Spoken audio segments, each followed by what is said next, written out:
अभी देख रहे हैं जब बहन जी की सरकार आई थी 2007 में, 2007 से 12 तक, तो बहन जी ने पहली बार 10% रिजर्वेशन जो जनरल कास्ट को दिया था, जो जो निम्न कैटेगरी के लोग थे।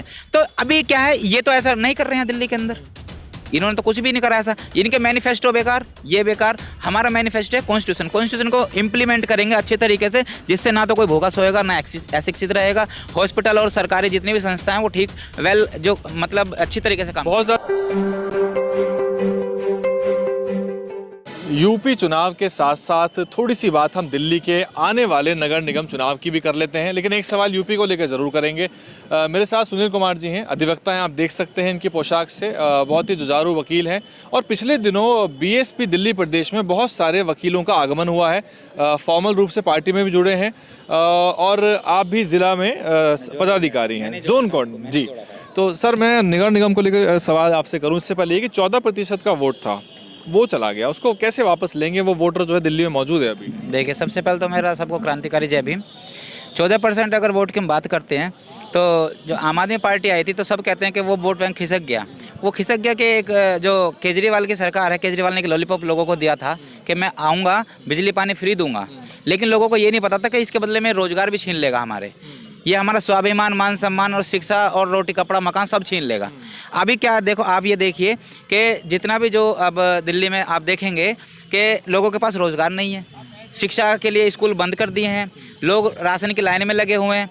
बस क्या है कि बिजली फ्री है और पानी फ्री है, वो भी 200 यूनिट। अगर उसके बाद अगर 1 यूनिट भी फालतू हो जाता तो आपको वो पेड करना पड़ेगा। बिजली पानी फ्री से उनको बात बन जा रही है ना, तो कैसे काउंटर कैसे करेंगे सर? नहीं तो अब हम क्या है, लोगों को जो लोग, कुछ लोग जो हमारे छटक गए थे, जो बहुजन समाज पार्टी के जो लोग थे, तो हम उनके पास जा रहे हैं। डेली मीटिंग हो रही है कंटिन्यू, 11-11 बजे तक मैं डेली मीटिंग करता हूँ, और 2 मीटिंग 3 मीटिंग या कम से कम 1 मीटिंग तो हम डेली करते ही हैं, और लोगों को समझा रहे हैं। वापस वो लोग जो लोग छोड़ के चले गए थे, लोगों ने अपने मुँह से कहा कि यार हम चले गए थे आम आदमी पार्टी में क्योंकि हम भाग गए थे, लेकिन अब वापस हम अपने घर में आ चुके हैं। तो हम बहुजन समाज पार्टी को बढ़ाएंगे और डेली मीटिंग करेंगे जब तक हमारे पैरों में जान है, जब तक हम मीटिंग करते रहेंगे। दिल्ली प्रदेश थोड़ा सा छुप के काम करता है, ऐसा लगता है कि जैसे पहले के ज़माने में कैडर हुआ करते थे, अंडरकरंट पैदा होता था, साहब कांशीराम के ज़माने में कैडर करता है और बहुत ज़्यादा शोर शराबा नहीं करना चाहता। तो कहीं ये नेगेटिव तो नहीं जा रहा आपके लिए? दिल्ली में तो जो दिखता है वही बिकता है। देखिए, जैसे केजरीवाल की सरकार है दिल्ली के अंदर, उनके पास पैसा है, उनके पास पूंजीपति हैं, कांग्रेस के पास पूंजीपति हैं, बीजेपी के पास पूंजीपति हैं, हमारे पास पूंजीपति नहीं है। और हम जो है, हमारा जो पैसा, जो बहुजन का पैसा सब वो लगता है। और जो प्रचार प्रसार जो आप देख रहे हैं दिल्ली के अंदर, जो पूरी दूसरी पार्टियां हैं वो खुले तौर पे करती हैं, क्योंकि उनके पास पूरा भरपूर पैसा, हमारे पास पैसा नहीं तो है। सरकारी तंत्र का भी इस्तेमाल हो रहा है ना? सरकारी तंत्र का मैं वही तो कह रहा हूँ कि हमारे पास मीडिया भी नहीं है। सोशल मीडिया हमारा है जो हमारा काम करता है, जैसे आप जैसे लोग जो हैं वो हमारी बात जो सब लोगों तक पहुंचाते हैं। हमारे पास ना तो हमारे पास मीडिया है, ना हमारे पास साधन है दिल्ली के अंदर। तो अभी हम इसलिए नहीं दिखाई दे रहे, लेकिन इंटरनली हम काम कर रहे हैं, मजबूती तरीके से काम कर रहे हैं। ग्राउंड लेवल पे आप कर रहे हैं? ग्राउंड लेवल पे काम कर रहे हैं, लोगों को जा जाकर समझा रहे हैं कि बाबा साहब ने कितनी मेहनत से हमें आज़ादी दिलाई, और वहाँ से लेकर 3000 साल की गुलामी को तोड़ने के बाद हमें ये अधिकार कितने मुश्किल से दिलाए। तो हम लोगों को समझा रहे हैं और वो समझा रहे हैं, और तुम्हारे अधिकारों को अगर कोई बचा सकता है तो बहुजन समाज पार्टी। क्या मुद्दे भी उठा रहे हैं रोजमर्रा के जो उनकी समस्या आती है? जैसे वजीराबाद का एक मामला था, वो तो उठाया था दिल्ली प्रदेश ने मेरे ख्याल से। मैं तुगलकाबाद भी उठाया था। मैं गया था उसके अंदर क्या है, कुछ जमीन अलॉट हुई थी दिल्ली सरकार, दिल्ली क्या जो इंदिरा गांधी जी थी, जो हमारे प्रधानमंत्री थे, उनके टाइम में अलॉट हुई थी वो जमीन, और उनके जो प्लॉट थे वो बने हुए 30-40 साल से लोग रह रहे हैं। और अब क्या है, आम आदमी पार्टी वाले लोग आते हैं और जो लैंड ग्रेबिंग का मुद्दा सीधा और उनके जो प्लॉट हैं उनको तोड़ते हैं। वो कहते हैं कि ये तुम्हारी जो ऑथराइज जो कोई भी जो वो है संस्था, उससे ये तुम्हें अलॉट नहीं है, जैसे डीडी हो गया, एमसीडी हो गया, अलॉट नहीं है, ये तुम्हें, ये क्या है, तुमने इस पर कब्जा करे हैं, और ये क्या है कि उनको तोड़ दिए गए मकान। तो ये मुद्दा हमने उठाया था, हम गए थे, जो माननीय सांसद रामजी गौतम जी भी आए थे, और जो हमारे दिल्ली प्रदेश प्रभारी सीपी सिंह जी भी आए थे, लक्ष्मण जी, पूरी टीम गई थी। तो हमने एजिटेट करा था। तो अभी इस पर मसला चल रहा है, वो अभी उसमें चर्चा चल रही है। बाकी जो हमारा जितना हो सकता है हमसे उतना। सोशल मीडिया के मामले में थोड़ी सी पिछड़ रही है दिल्ली प्रदेश ना बाकी राज्यों के मुकाबले, अगर हम कंपेयर करें बाकी राज्यों से, क्योंकि आप लोग अब आंदोलन भी कर रहे हैं, तुगलकाबाद के मुद्दे पर आप लड़ने गए, जमीन पर लड़ने गए बाकायदा, उसका इम्पैक्ट नहीं क्रिएट हो पाता उतना। देखिए, जो प्रशासन है ना, मैंने बोला था, जो तुगलकाबाद का मुद्दा था, मैंने बोला था, मैंने कहा सदियों से सिर्फ एक ही कौम के, एक ही जाति के ऊपर अत्याचार होते हुए आए हैं, और इसमें कहीं ना कहीं फेलियर जो होता है वो होता है प्रशासन का। मैंने कहा पुलिस प्रशासन, लॉ एंड ऑर्डर जो है वो कभी भी जो हमारा साथ नहीं देता। वो क्या है, जो मारने वालों का साथ देता है, जिनको सो-कॉल्ड दबंग तो कह नहीं सकते, ठीक है ना, उनको अत्याचारी लोग कह सकते हैं, कि हमेशा उनका साथ देता है।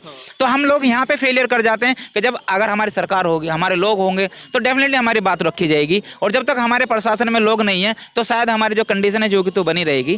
तो इसीलिए हम बहुजन समाज पार्टी को यहाँ पूरे देश के अंदर लाना चाहते हैं। दिल्ली प्रदेश में कुछ नया होने वाला है, जिससे कि मतलब वोटर जो है, देखो उसको अट्रैक्ट करने के लिए हर पार्टी प्रयास करती है, और वो कुछ ना कुछ ऐसी चीज़ें करती है जो मीडिया को पसंद है, जिसे गिमिक्स भी कह सकते हैं, जिसको एक शोबाजी भी कह सकते हैं। कुछ ऐसा आप करने वाले हैं दिल्ली प्रदेश में जो कि हटके हो, थोड़ा सा अपरंपरागत हो। हाँ, देखिए, अब शो ऑफ करने के लिए हमारे पास कुछ नहीं है।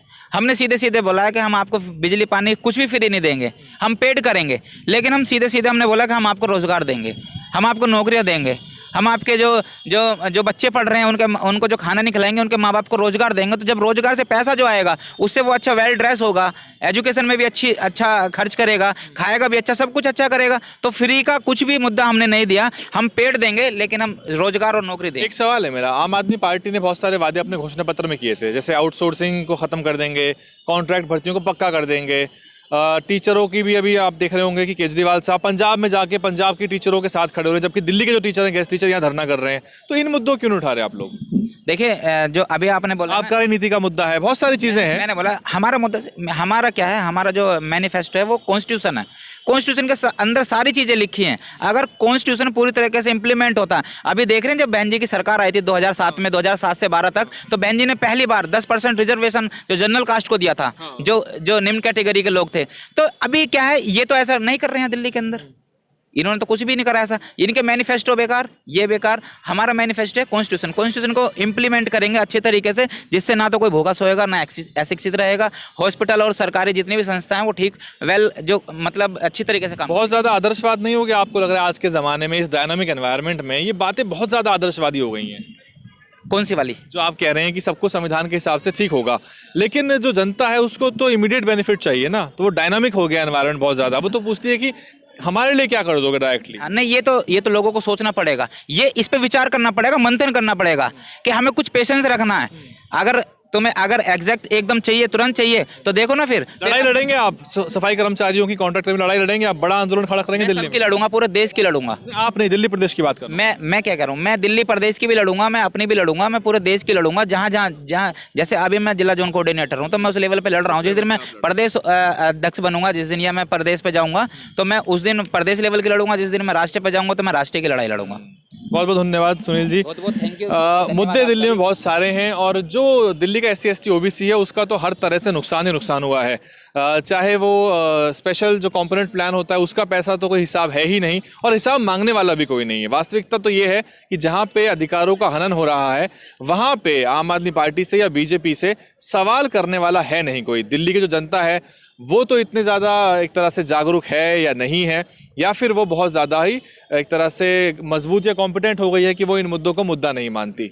तो फिलहाल नोएडा से इतना ही, और विश्लेषण और विवेचना हम करते रहेंगे। DN हिंदी आप देखते रहिए।